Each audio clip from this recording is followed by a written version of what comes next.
Bem-vindos e bem-vindos ao canal Teoria Social Latino-Americana.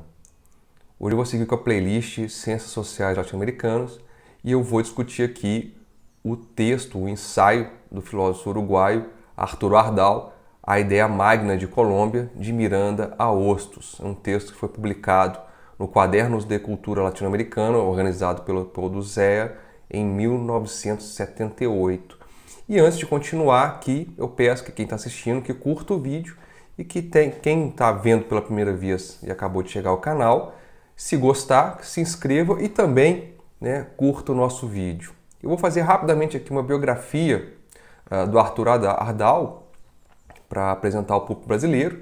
Ele nasceu no Uruguai em 27 de agosto de 1912, ele se formou em Direito pela Universidade da República e também lá ele se doutorou em Direito e Ciências Sociais, mas ele vai se aprofundar no estudo da filosofia, especialmente na filosofia latino-americana e na hermenêutica história, na filosofia das ideias, sobretudo. E com o golpe civil-militar de 1973 lá no Uruguai, ele acabou se exilando na Venezuela e lá ele foi professor na Universidade Simón Bolívar de Caracas e também ele foi pesquisador no Centro de Estudos Latino-Americanos Rómulo Gallegos, que é muito importante e muito interessante. Passei por lá quando morei na Venezuela.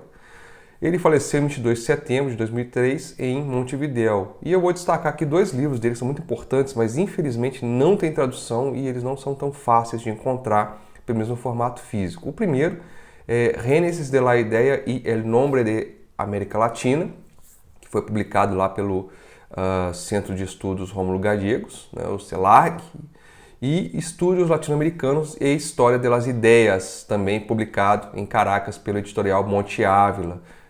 Um é de 78 e o outro é dos anos 80.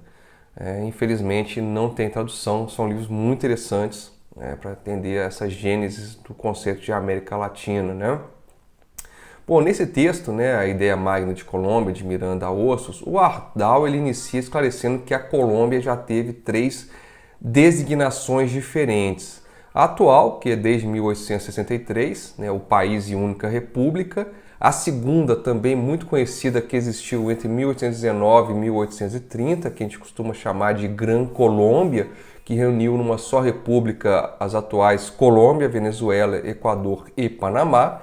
Mas você tem uma terceira, ou melhor, na verdade, uma primeira definição que ele considera que talvez fosse mais conveniente chamar de Magna Colômbia, que idealizava reunir toda a Hispanoamérica como uma entidade nacional única, ou seja como uma república continental, ou seja como uma pluralidade de repúblicas unidas entre si por uma liga ou uma confederação. Essa ideia de unidade continental, ela nunca se converteu num programa claro, mas teve grande importância político-ideológica desde o seu idealizador, o Francisco de Miranda, no final do século XVIII, até o fim do século XIX, em Eugênio Maria de Hostos.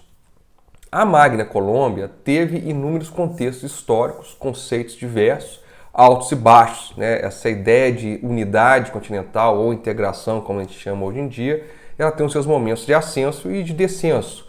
Então, é uma ideia que sobrevive desde antes da nossa Constituição independente.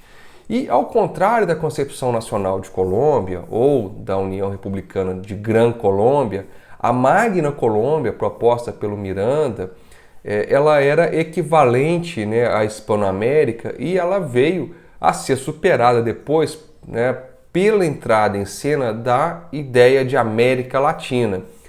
No entanto, sem essa concepção, ela tem uma importância nesse complicado processo de gestação justamente da ideia de América Latina e do nome.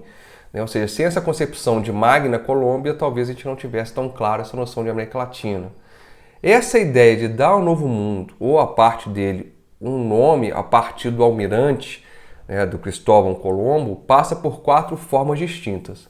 O espanhol, Colón, o latino espanholizado, o Columbo, o latino Columbus, incorporado ao idioma inglês, ou o originário Colombo, do italiano, de onde colônia, columba, colúmbia e Colômbia são derivados. Então, a gente vê a diferença né, dessas variantes aqui para a América, né?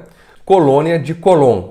Se não fosse, né, proposto, uma vez mencionado especulativamente, como a gente faz agora, não poderia ter sido esse destino histórico por razões óbvias de precedência semântica. Colômbia foi o nome, também sem destino, que sugeriria, ou pelo menos conceberia, né, ou foi concebido pelo Frei Bartolomé de Las Casas em meados do século XVI, na obra que permaneceu inédita até a segunda metade do século XIX. Colômbia, igualmente em recordação de Colón, surgiu e se difundiu na América de língua inglesa, pelo menos desde a época da independência, como uma denominação de diversas localizações geográficas, territórios, rios, cidades ou povos.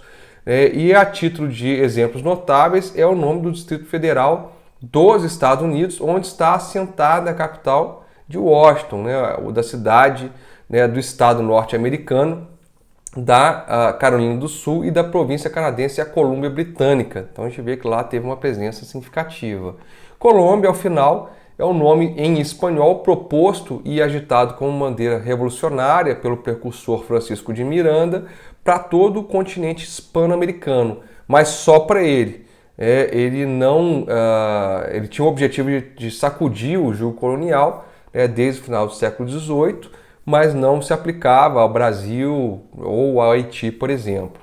Não é consensual a data de criação da Colômbia pelo Miranda, mas é muito certo de que ela fora cunhada quando ele estava nos Estados Unidos, logo após a independência das colônias inglesas. Ele participou dessa luta de independência, de modo que o antigo Colégio Real nova-iorquino passou a se chamar Universidade de Colômbia. O Ardal ele sugere que a inspiração para Miranda seja justamente o termo Colômbia. Mesmo tendo criado ou tornado esse termo na década de 1780, o Miranda raramente usa esse termo antes dos anos 1800. No período anterior prevalece os termos que já são tradicionalmente aplicados à América de domínio espanhol, seja simplesmente América, seja América do Sul, América Meridional, América Espanhola, Hispano-América, continente americano, continente sul-americano, continente espanhol-americano, continente americano-espanhol, continente hispano-americano, todos termos mantidos pelo uso também após a independência. Então, seja ainda nas colônias da América Meridional, colônias espanholas e colônias hispano-americanas, o Miranda não usava ainda com muita frequência esse nome Colômbia. Porém, a partir dos anos 1800, a ação revolucionária organizada ela começa a ganhar impulso aqui na Hispano-América e vai ter influência sobre os inúmeros termos para definir essa grande continentalidade. E esses nomes vão se manter por muito tempo ainda presos à origem espanhola. E o Miranda percebia que a dependência cultural era uma realidade e por isso que ele faz esse chamamento público para que se fundasse revolucionariamente a Colômbia.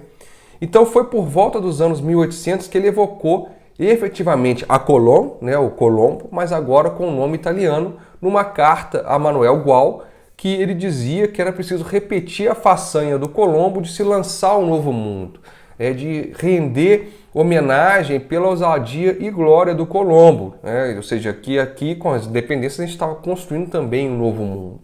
E de certa maneira o Ardal, concordando com outros biógrafos do Francisco Miranda, essa independência que o Miranda buscava, ele se orientava, ele tinha a intenção de conseguir apoio e socorro de qualquer nação que lhe desse a melhor perspectiva de êxito, de modo que se assemelhava ao Colombo no seu projeto asiático, ou seja, o Colombo como um genovês, como um italiano, ao invés de buscar o apoio na própria república, ou pelo menos junto aos Médici, que eram grandes financiadores desses projetos, ele acabou procurando Portugal e Espanha para isso. Então Miranda também procurava apoio na Inglaterra, em outras regiões que ele desse esse apoio, até mesmo na Áustria.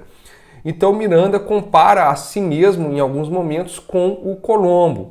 E em 1801, o Miranda redigiu seu primeiro manifesto revolucionário sob o título Proclamación a los pueblos del continente colombiano, alias Hispanoamérica. Então o rascunho tinha sido escrito antes como continente hispano-americano, mas ele é corrigido e mantido o nome na forma posterior. Essa mudança ela tem importância porque ela demonstra um instante que para o Miranda é preciso batizar definitivamente a Hispanoamérica com um nome inspirado no espírito da Revolução. E mesmo que Hispanoamérica e outros nomes diversos e tradicionais não desapareçam da pena do Miranda, porque todos eram insuficientes para essa grande nacionalidade proposta por ele, Colômbia e os seus derivados se fazem cada vez mais presentes na sua intenção propagandística e profética. E aí, em 1801, num projeto complementar de governo, ele vai propor para a capital, né, dessa programada nação um nome de Colombo. Em 1802, até a Revolução de Independência, ele vai falar que somos filo-colombianos, os bravos filhos de Colômbia, de nossa querida Colômbia, do exército de Colômbia sob meu comando imediato, da infortunada Colômbia, dos portos de Colômbia, do continente américo-colombiano, né? Tudo isso em vários textos, né? Em vários ensaios, em várias proclamações, em vários manifestos que ele escreve nesse período. Quanto ao termo Colombeia, também da sua autoria, né, provavelmente de 1805, esse periódico, o Colombiano, ele tem o objetivo de informar aos habitantes da Espanha, né, aquilo que acontece aqui no continente colombiano e que demonstra, sugere que todos os países do mundo têm um olhar, né, sobre o novo mundo. Então, nessa tarefa, né, o estalido caraquenho de 19 de abril de 1810 acabou surpreendendo Miranda e o que fez com que ele encerrasse e considerasse cumprida a missão dele no El Colombiano. Mas a gente vai encontrar em outras capitais hispano-americanas esse periódico e nesse periódico se leva a essas capitais também a mensagem da emancipação e o próprio nome inovador de Colômbia. Então a gente vai ter extratos do El Colombiano transcritos em 1810 pela Gaceta de Buenos Aires, em outubro, né? E pela Gaceta de Caracas em novembro também de 1810. Inicialmente, o Miranda tinha se limitado a substituir espanhol-americano por americano-espanhol, mas a partir dos avanços dos processos de revolução e independência, esse nome colombiano então ele vai ganhando cada vez mais força, né, na pena e na propaganda do caraquenho. No momento inicial, pareceu que o nome tinha entrado no direito público, que se tornaria de uso comum. Isso porque o nome foi incluído no âmbito continental na primeira Constituição hispano-americana, né, a primeira República da Venezuela de dezembro de 1811. E ali se definia o continente como colombiano e as suas ilhas também como colombianas. E se admitia a incorporação de quaisquer outras províncias à Constituição sob os mesmos princípios de unidade. Então, nos atos públicos, a partir dali, se usará era colombiana para separar, né, do calendário gregoriano também. Então a gente vê o quanto que se propõe de fato de romper e revolucionar. Tem algo ali da Revolução Francesa, né, quando se diz, se muda o próprio calendário francês após a Revolução de 1789, a qual o Miranda também participou. O importante aqui é que essas são indicações do apogeu daquilo que o Arthur Ardal vai chamar de ideia magna da Colômbia. Vai chamar de ideia da Magna Colômbia, através da entronização do lexo oficial e na imprensa política do termo Colômbia e dos seus derivados, sempre como denominação da totalidade da Hispanoamérica. E é curioso que no mesmo período, também em Caracas, o termo tenha sido utilizado de forma tão ampla até incluir os Estados Unidos. Porém, esse nome estava destinado a se cristalizar em 1819 com alcance menor, como denominação da união entre a Venezuela e a Nova Granada, né? E essa restrição foi aos poucos sendo consenso público, né, dado o grande processo militar e político da Revolução naquela. Inicialmente, né, vários líderes caraquenhos, entre eles o próprio Bolívar, vão compartilhar ativamente a ideia magna de Colômbia, principalmente nos primeiros anos da Revolução. Porém, isso não aconteceu com predominância e insistência. A queda da Primeira República e a sua carta, né, a sua Constituição, varreu tantas coisas e, entre elas, a pessoa e o próprio prestígio, né, do Francisco de Miranda. Ele acabou sendo entregue aos espanhóis e faleceu na prisão. Então houve também, acabou varrendo a atração dessa ideia tão característica, né? O Bolívar, ao longo da sua trajetória e ao conjunto hispano-americano, a gente vê 4 denominações preponderantes, né, na escrita do Simão Bolívar: América, América do Sul, América Meridional e América antes espanhola.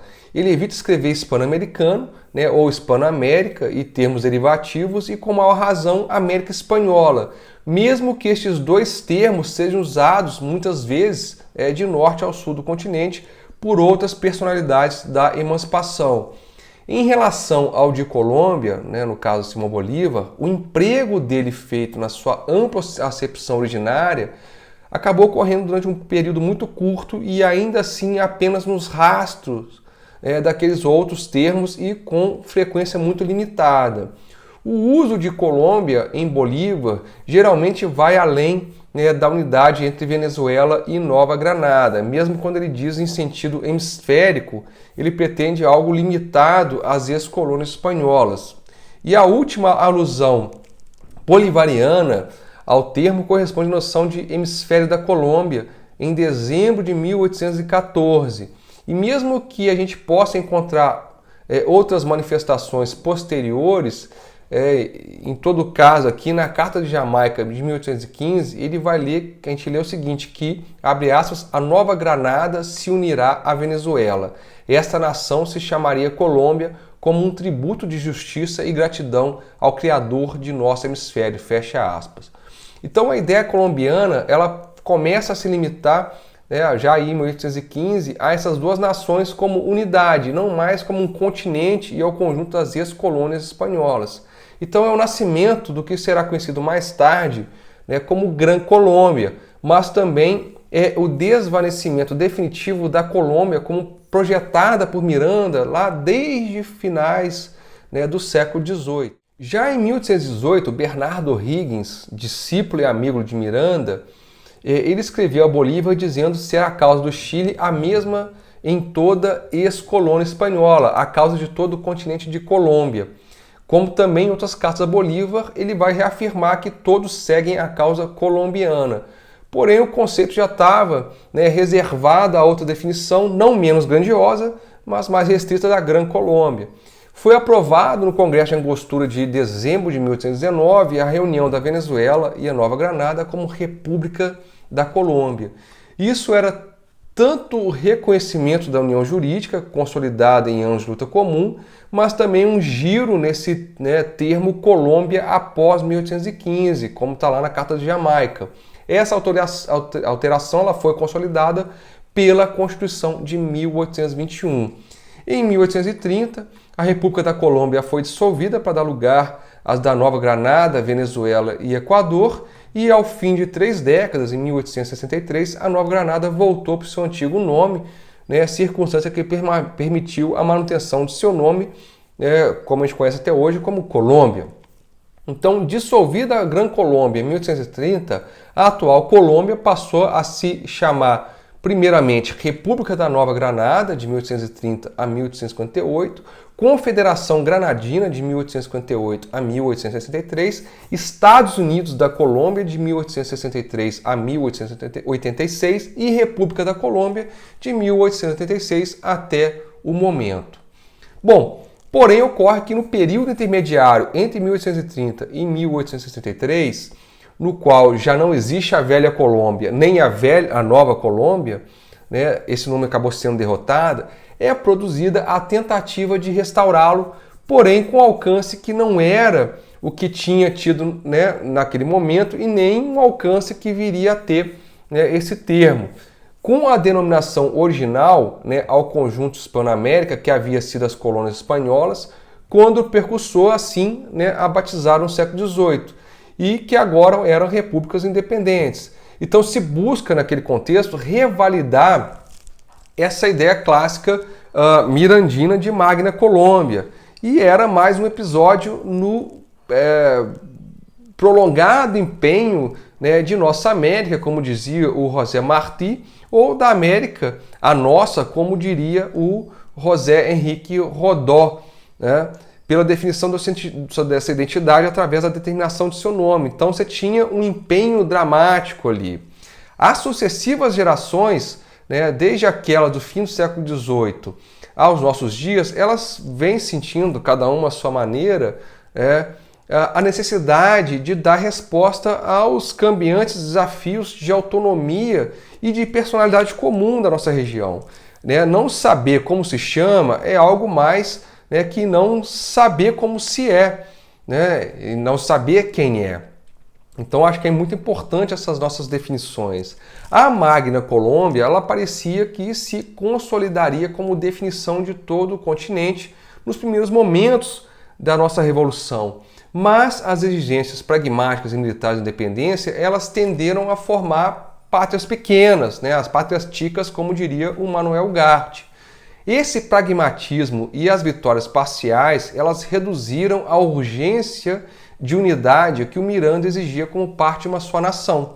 Mas essa necessidade, ela volta a ser sentida em meados do século XIX e vai ser repensado em termos completamente novos. Então, o que se tratava ali na metade do século XIX era de se definir e afirmar a identidade comum entre a nossa região diante dos Estados Unidos, esse jovem império que ameaçava a partir da nossa América e com o nome de América. Então, nos anos 1850, o Justo Arosemena vai ressuscitar, ele é um panamenho, ele vai ressuscitar o nome de Colômbia e vai propor essa unidade desde a dimensão mirandina, do Francisco de Miranda. E era a primeira vez, desde o fim do ciclo de independências, que esse nome era retomado. Também nos anos 1850, o colombiano, o José Maria Samper, no mesmo marco histórico, ele vai intitular um texto, La Confederación Colombiana, que é um ensaio bastante extenso que propõe essa união dos nossos países. Também na década de 1850, a pressão de união defensiva vai se inserir na calorosa efervescência doutrinária de um lado ao outro do Atlântico, ao redor da questão das raças, não no sentido racialista, mas no sentido cultural, em que vai começar a surgir as primeiras adesões à ideia nascente de América Latina.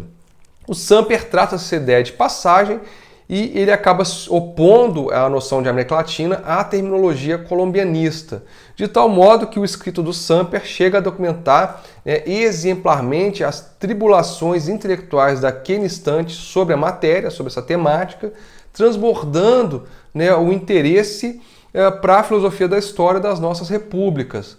E em 1861, o José Maria Samper ele acaba insistindo na necessidade do projeto colombiano. Então ele passa a incluir não só a Hispanoamérica, mas também o Brasil e todo o Caribe.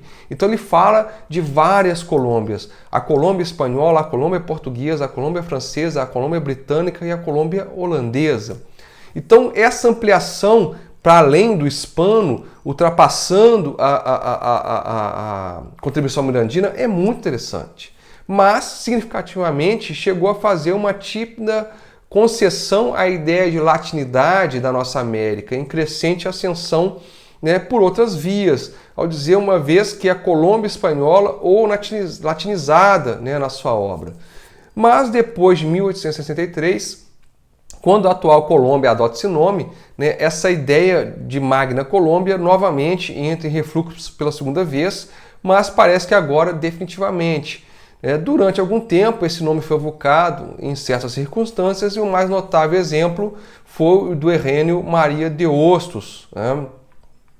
Ele era dominicano. Em 1870, o Hostos ele se encontrava em Lima e, sob a recorrente preocupação com o nome da nossa América, ele augura um artigo comemorativo da Batalha de Ayacucho.